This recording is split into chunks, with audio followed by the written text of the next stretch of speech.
June 4th, 1942, the North Pacific, 240 miles northwest of Midway Atoll, 4 Japanese fleet carriers are burning, and the men who designed this operation are writing messages they will never be allowed to send. At 10:25 hours, the flight decks of the Akagi, Kaga, and Soryu are simultaneously struck by American dive bombers in an engagement that lasts approximately 5 minutes from first hit to the moment when every officer on every bridge of those 3 ships understands that the vessels beneath them are beyond saving. The Akagi, Admiral Nagumo Chuichi's flagship, the ship from whose deck the Pearl Harbor strike launched 6 months ago, takes 2 direct hits from 1,000-pound bombs that find a flight deck covered with rearming aircraft, refueling hoses, and ordnance that has been moved from below-deck magazines in the frantic process of switching the reserve strike aircraft from bombs to torpedoes and back again.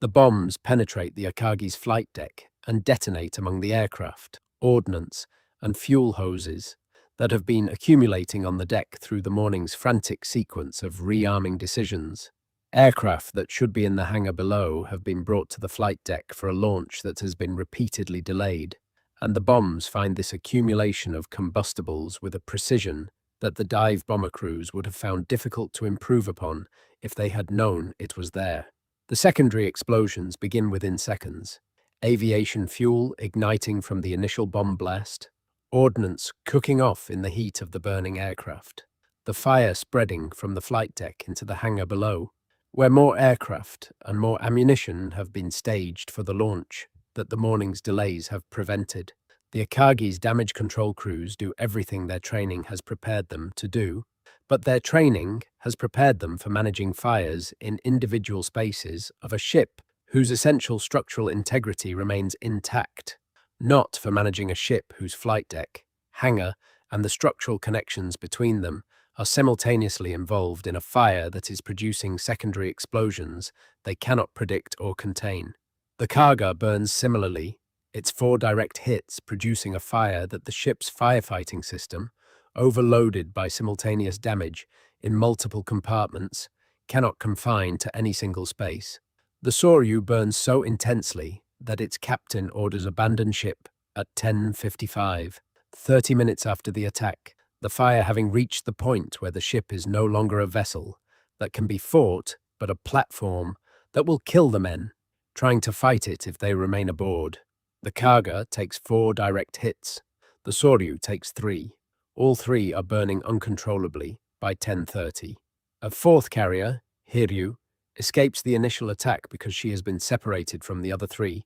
during the engagement and is not spotted by the dive bomber formation that finds the other 3 at 10:22 hours. Her commander, Rear Admiral Yamaguchi Tamon, perhaps the most aggressive and tactically gifted of the Japanese carrier commanders at Midway, a man who earlier in the morning had signaled Nagumo recommending an immediate launch of the reserve strike aircraft in their current configuration rather than the delay for rearming, launches 2 strike waves against the American carrier Yorktown, hitting it twice and leaving it dead in the water with fires that appear to be uncontrollable. Then, Hiryu is found. At 17:03 hours, dive bombers from the USS Enterprise locate Hiryu and hit her with 4 1,000-pound bombs in an attack as swift and as devastating as the attack that found the other 3 carriers at 10:22. By nightfall, Hiryu is burning as uncontrollably as her sisters, her damage control crews fighting fires in a ship whose essential systems the afternoon attack has destroyed in the same sequence of secondary explosions that has already claimed Akagi, Kaga, and Soryu. Yamaguchi, whose aggressive recommendations throughout the morning might, if followed, have produced a different outcome, remains aboard Hiryu as the order to abandon ship is given, choosing to die with his ship rather than to survive the defeat. His death removes from the Japanese Naval Air Force one of its most capable senior commanders at the precise moment when capable senior commanders are the resource that Japanese naval aviation can least afford to lose. By 17:05 hours, the Hiryu 2 is burning beyond recovery. the greatest carrier striking force in the history of naval warfare. Kido Butai, the first mobile striking force, the instrument of Pearl Harbor and Ceylon and every Japanese naval victory since December 1941, has been destroyed in a single day, and the men responsible for it, writing in the hours and days that follow, while the four carriers burn and then sink, and the surviving crews are taken from the water, are writing documents that they know will be classified at the highest levels, that will not reach the Japanese public or the Japanese military's lower ranks, that will constitute the honest professional accounting of what went wrong that the Japanese chain of command simultaneously requires and cannot afford to allow to exist in any form that could be widely read.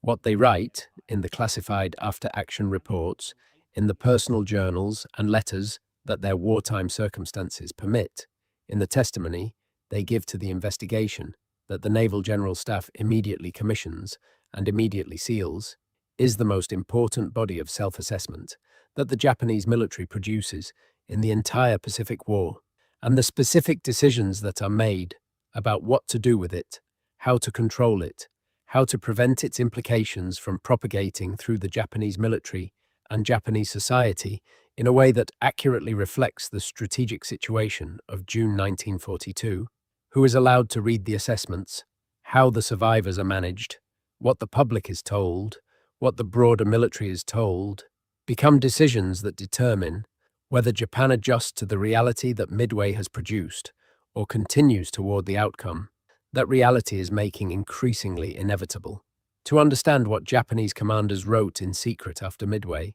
and why what they wrote was kept secret, you have to understand what Midway was supposed to be and how completely it failed to be that. Admiral Yamamoto Isoroku, commanding the combined fleet, had designed the Midway operation as a strategic trap. By threatening Midway Island, which American doctrine required the Pacific Fleet to defend, Yamamoto could bring the American carrier force into a decisive battle under conditions where Japanese superiority in carrier aviation and supporting surface forces would produce the destruction of whatever American carrier strength remained after Pearl Harbor. The destruction of American carrier power would remove the only instrument capable of contesting Japanese dominance of the Western and Central Pacific, and would leave the United States facing a choice between negotiating a peace settlement that recognized Japan's conquests and committing to a years-long building program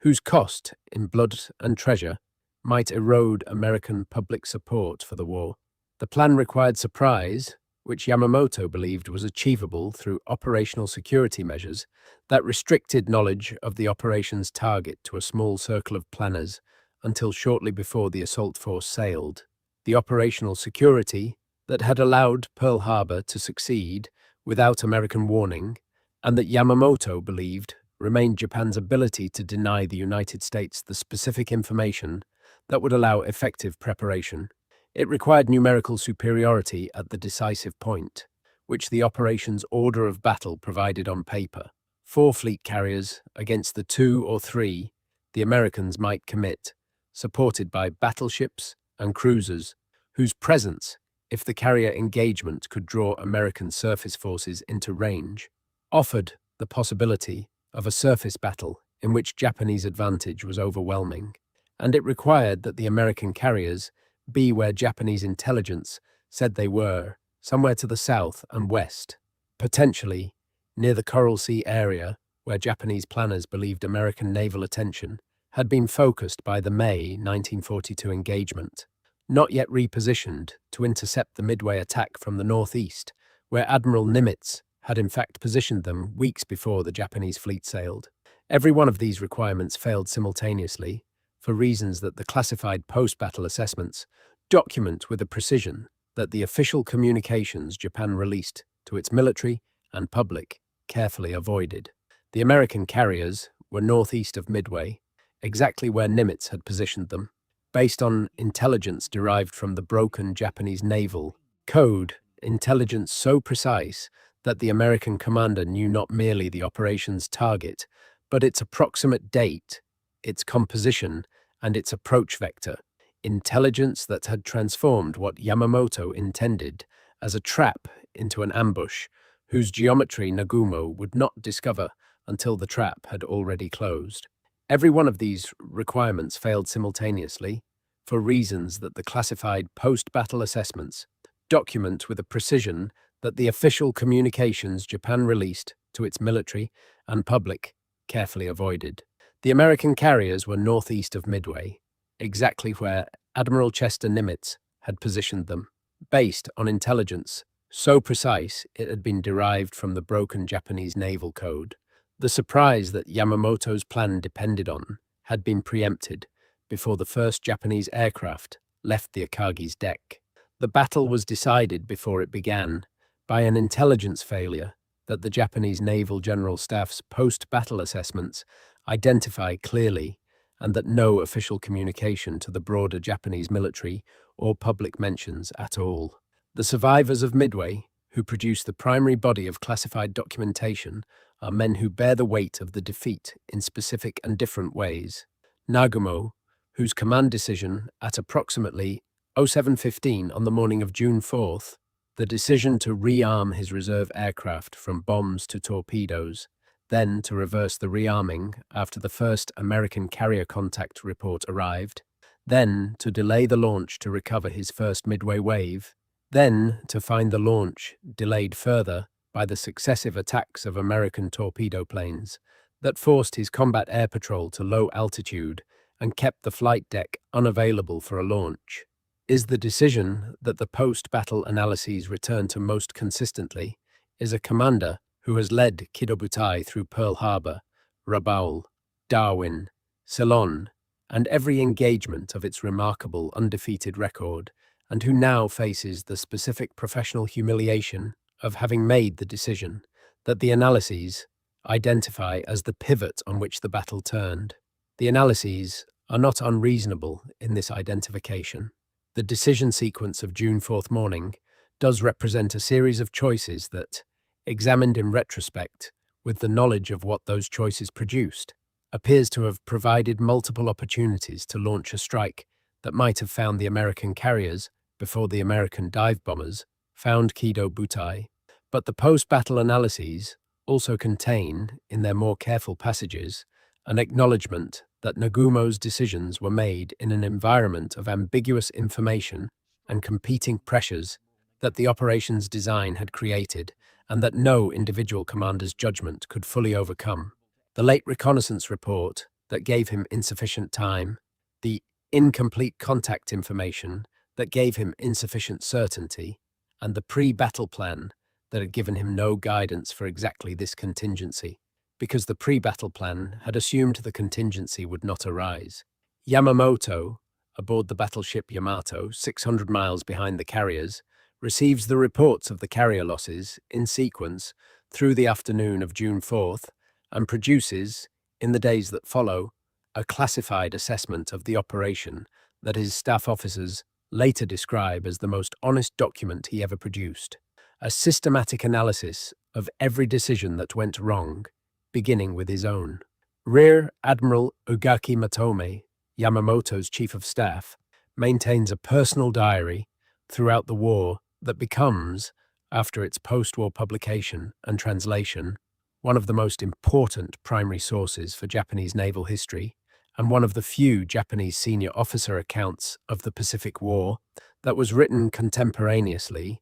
with the events it describes rather than reconstructed from memory in the post-war period. His June 1942 entries describe the days following Midway as the most devastating period of his career, not for the emotion they display, which is characteristically restrained in the manner of a Japanese naval officer, writing in a document that others might eventually read, but for the analytical precision with which they document what he and his contemporaries understood about what had happened and what it meant. Commander Fuchida Mitsuo, the aviator who had led the Pearl Harbor strike and who had been aboard the Akagi for Midway, recovering from an appendectomy that kept him off the flight deck during the attack, and who watches the dive bombers hit his ship from the position he has been instructed to maintain in the operations room, rather than on the bridge, who survives when the Akagi burns because he is on an upper deck rather than in the hangar, or engineering spaces where survival proves impossible,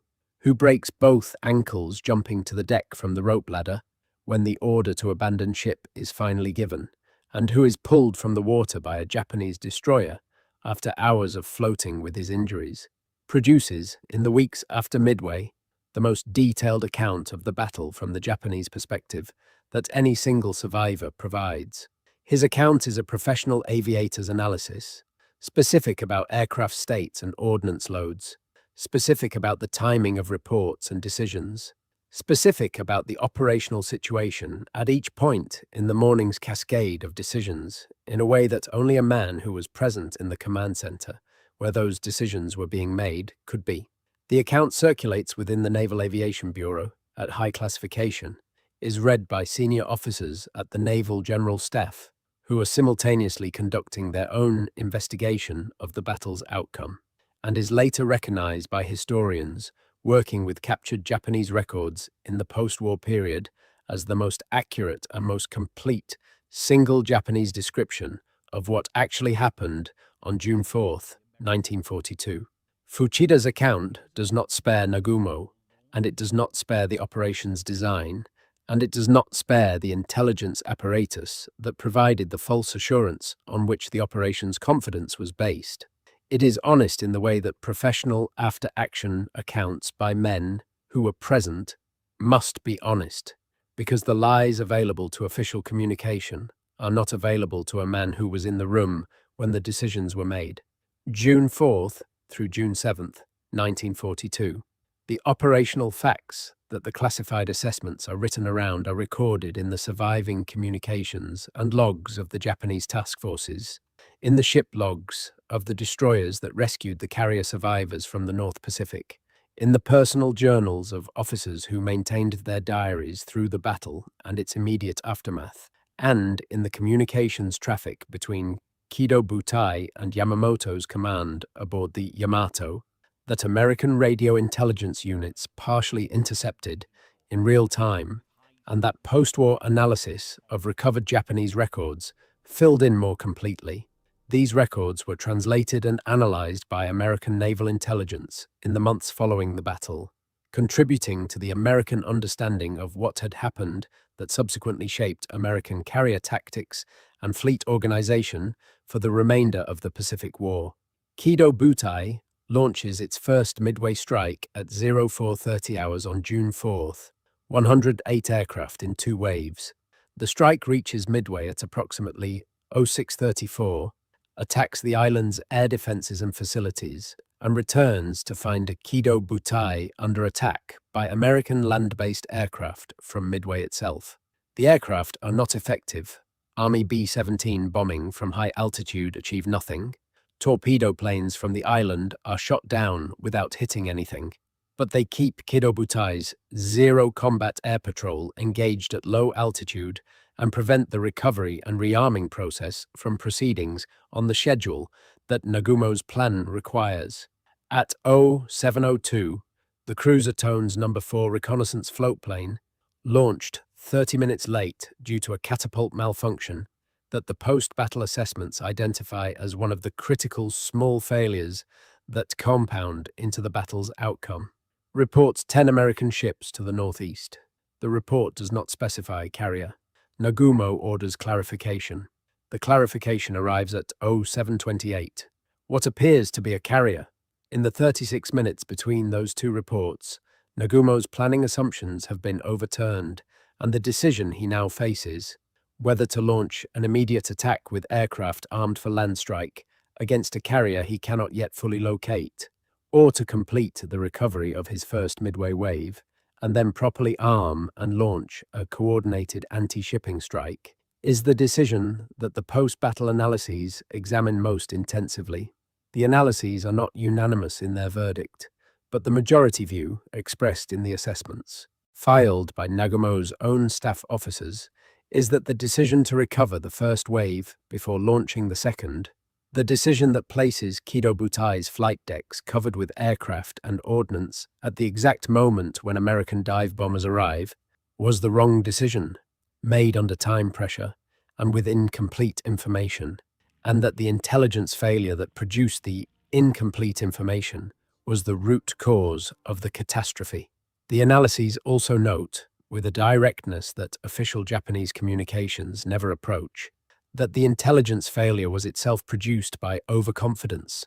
the belief embedded so deeply in the Midway operations design that it was not treated as an assumption requiring verification, but as a fact requiring only confirmation that American carriers were not yet in a position to threaten Kido Butai. That belief was wrong. The Tone's late aircraft might have confirmed it was wrong 30 minutes earlier. The catapult malfunction that delayed the aircraft for 30 minutes is, in this accounting, one of the most consequential mechanical failures in the history of naval warfare. The near failure that comes closest to preventing the classified assessments from being produced at all, or rather, from being produced honestly, is not in the battle itself, but in the immediate aftermath, in the specific decisions made by the Naval General Staff and the combined fleet about how to manage the information that Midway had produced. The survivors of the 4 carriers, approximately 3,057 men,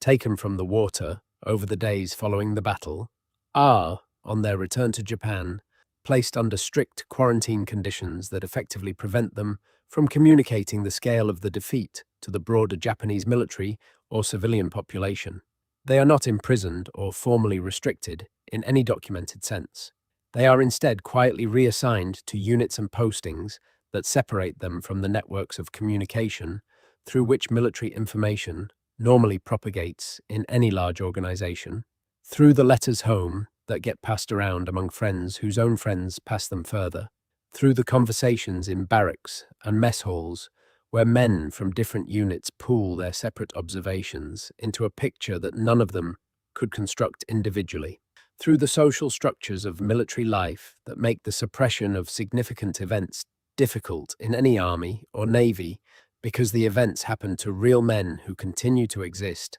and to talk. The reassignments are geographically dispersed. Survivors of Akagi are not concentrated in a single unit where their shared experience could be discussed and compared, but sent to separate assignments in different theaters where their knowledge of the Midway engagement exists in individuals who have no contact with each other. The Naval Personnel Bureau records that document these assignments survive in captured Japanese administrative files and were analyzed by American naval historians after the war. The pattern of geographic dispersal is sufficiently systematic that the historians examining it conclude it reflects a deliberate policy rather than the normal operations of personnel assignment, though no formal order specifying the dispersal policy has been found in any Japanese administrative archive, suggesting that it was implemented through informal instruction at the command level rather than through the written orders that would have created a documentary record of the decision. The decision to quarantine the Midway survivors is not formally documented in any single order that historians have identified. It appears to have been implemented through a combination of specific reassignment decisions at the Naval Personnel Bureau and an informal understanding at the command level that the survival of the information management strategy required that the men who possessed the most direct knowledge of what happened not be in positions where they could easily share it. What is formally documented is the official Japanese government communication about the battle, a communiqué released to the Japanese public and to the Allied world describing Midway as a Japanese victory, or at minimum a mutual engagement with comparable losses that omits the loss of 4 fleet carriers entirely. The 4 carriers are simply not mentioned. The Japanese public, reading the official reports in June 1942, has no information that suggests anything other than another Japanese success in the Pacific. The classified assessments that are produced and sealed in the weeks following Midway address a range of specific failures with varying degrees of analytical directness. The intelligence failure, the underestimation of American knowledge of Japanese intentions, the specific failure to discover that JAN 25B, the Japanese naval operational code in use at the time of Midway,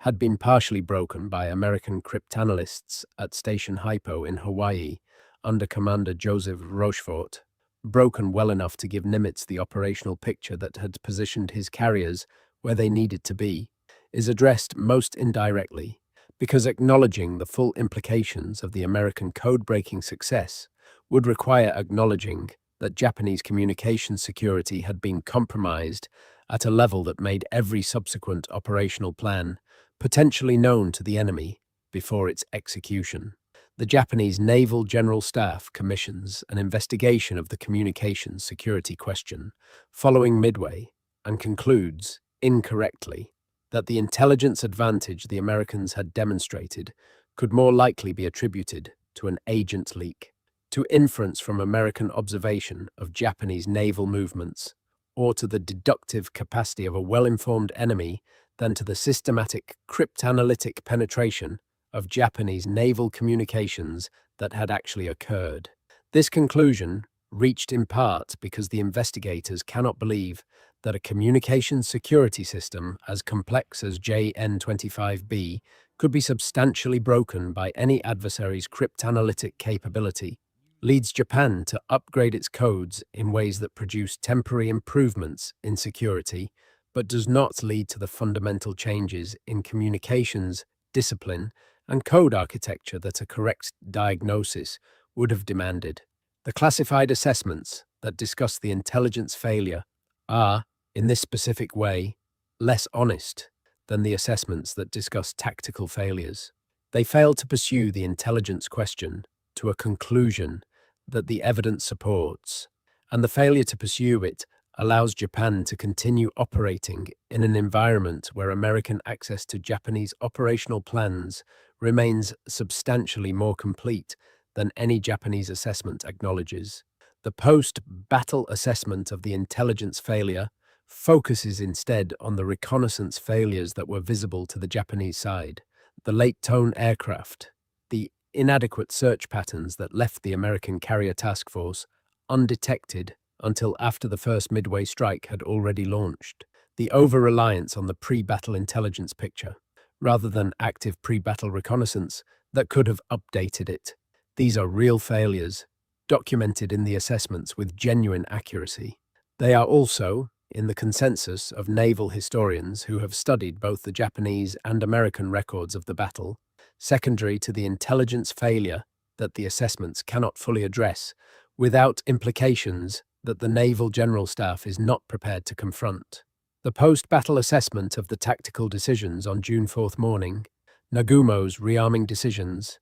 the failure to launch the partially armed reserve strike immediately on receiving the first American carrier contact report, the compounding delays that placed Kido-butai in its catastrophic condition at 1025, is more direct and more analytically complete, in part because these failures can be attributed to individual commanders and specific decision sequences, rather than to systemic vulnerabilities of the kind that compromised communications security represents. The assessments that attribute the outcome to Nagumo's decisions are not unfair, in the sense that Nagumo's decisions were genuinely consequential. They are also, in the view of historians who have reconstructed the full decision context, incomplete, because the decision environment in which Nagumo was operating, and the late reconnaissance report, the ambiguous initial contact information, the competing demands of recovering his first wave and launching his second, was itself the product of the systemic intelligence failure that the assessments do not fully pursue. By the time Japan formally accepts defeat in August 1945, the full extent of the Midway catastrophe has been known within the highest levels of the Japanese government and military for 3 years, known with a specificity that the classified assessments have produced and preserved, and that has informed every subsequent Japanese strategic decision. The loss of 4 fleet carriers and their air groups at Midway is understood by the men making Japanese strategic decisions in the years that follow, as the point at which the strategic initiative in the Pacific War passed permanently to the United States, not because a single battle decides a war of this scale, but because the 4 carriers and the pilot training infrastructure that the air groups represented were the non-replaceable assets on which Japan's capacity to contest American naval superiority depended, and because their loss at the moment when American industrial production was beginning to demonstrate its full potential, set Japan on a strategic trajectory from which no subsequent operational success could deflect it. American carrier production after Midway delivers, by 1944, a fast carrier task force, larger than anything Japan had possessed at any point in the war. American pilot training programs, driven by the institutional understanding that combat attrition required training pipelines larger than anything peacetime assumptions had planned for, produces pilots in numbers that Japanese programs cannot match. The specific strategic situation that Yamamoto had identified as Japan's fundamental vulnerability before Pearl Harbor, the inability to sustain a long war against American industrial capacity, a capacity whose dimensions Yamamoto understood from his pre-war experience in the United States with a clarity that few of his Japanese military contemporaries possessed, a capacity that he had argued before Pearl Harbor could be neutralized only by striking before it could be fully mobilized and winning a political settlement before the mobilization changed the strategic balance irrevocably. Bombardment has been confirmed by the Midway outcome in the most direct way available. Japan has consumed its most irreplaceable assets in a battle that was supposed to prevent exactly this confirmation, and the battle has instead accelerated the process by which those assets were exhausted. The American carrier building program, already authorized before Pearl Harbor, delivers fleet carriers in 1943 and 1944 that the Japanese carrier building program cannot match in number or in the speed with which trained air groups can be developed to man them. The American pilot training programs, expanded after Pearl Harbor to a scale that pre-war planning had not contemplated as necessary, produced pilots in 1943 and 1944 in numbers that Japanese training programs, already stretched by the attrition that Midway and the subsequent Solomon's campaign impose on Japan's trained pilot population, cannot approach. The strategic trajectory that Midway places Japan on is, in the view of the classified assessments written by the men who understand it best, a trajectory from which no subsequent operational success can divert the eventual outcome, because the operational successes that Japan achieves after Midway consume the trained personnel and the material resources that Japan's industrial capacity cannot replace at the rate the subsequent campaign demands, while the operational successes that the United States achieves after Midway are replacing losses from a training and production base that is growing, not shrinking, with each month that passes. The documents that Japanese commanders produced in secret after Midway, preserved through the specific accident of American capture of Japanese naval records at the war's end, through the post-war cooperation of Japanese naval officers with American military historians in the series of interviews and document analyses that the U.S. Naval Institute and the U.S. Naval War College conducted through the late 1940s and 1950s, and through the gradual opening of Japanese archives as the academic study of the Pacific War matured in Japan in the decades after the occupation, are honest in ways that their public communications were not and could not afford to be. They acknowledge the intelligence failures and tactical errors that produced the outcome with a professional directness that the military culture of any defeated army, facing the institutional need to account for its performance, demands from the men responsible for it. They do not acknowledge, with comparable directness, the systemic implications that the decision to suppress the truth of Midway from the Japanese public and military removed from the Japanese political system, the information that would have been necessary for an accurate assessment of the war's trajectory, and that this removal condemned Japan to 3 additional years of a war whose outcome the men writing those classified assessments already understood. Yamamoto dies in April 1943, shot down over Bougainville by American P-38 fighters, whose interception of his inspection flight was made possible by the same American ability to read Japanese operational communications that had made Midway possible. He does not live to see the outcome that his Midway assessment had described as inevitable.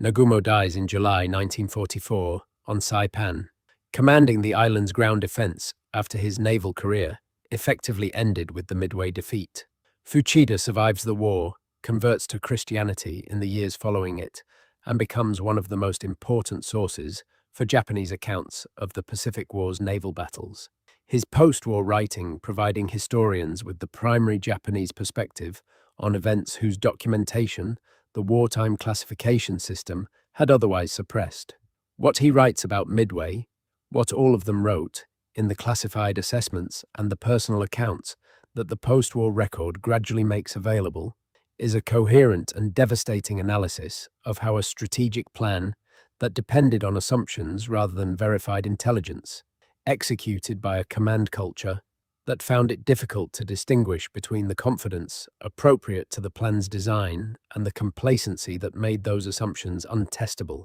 produced in a single morning's fighting a result that changed the course of the war. The documents exist. They have been studied. They say, in the professional language of Japanese naval officers conducting an honest post-battle assessment, exactly what Midway meant. The tragedy is not that the Japanese military did not understand what had happened. The tragedy is that the Japanese government and the Japanese public were prevented from understanding it in time to make the choices that understanding might have enabled, because the men who understood it most clearly had decided that the Japanese people could not be trusted with the truth of it.